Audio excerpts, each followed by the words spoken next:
Nous ne sommes pas loin de la fin de ce culte en ligne. Avant d'en venir aux annonces, j'ai à cœur de vous parler des offrandes. Malgré le confinement, certains frais restent à payer et nous continuons à soutenir financièrement les associations et certaines œuvres. Pensez à envoyer vos offrandes par courrier ou à faire un virement. N'hésitez pas à demander ou à redemander les numéros de compte aux trésorières Patricia Chevalier et Simone Martin. Passons maintenant aux annonces. Veillons les uns sur les autres et gardons vivante la relation qui nous unit.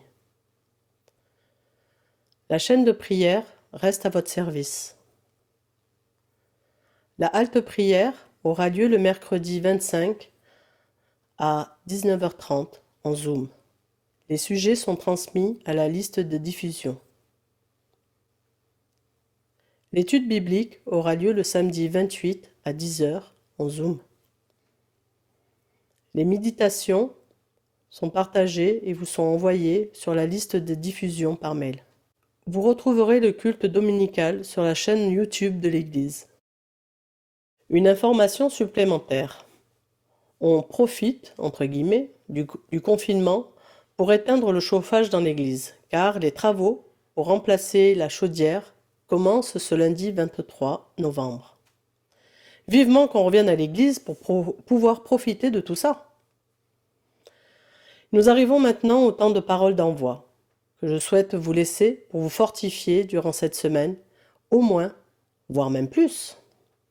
Éphésiens 3, versets 11, 14 et 17, 18.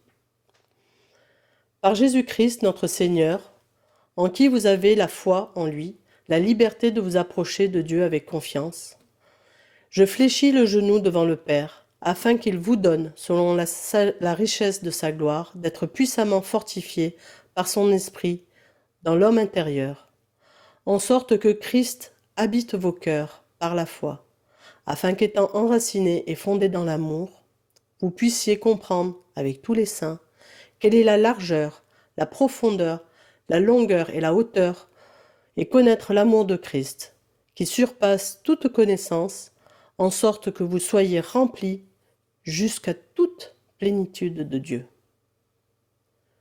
Je vous souhaite à tous, ainsi qu'à votre famille, bien entendu, une bonne santé, mais une bonne semaine aussi, remplie d'amour, où vous demeurerez dans sa grâce.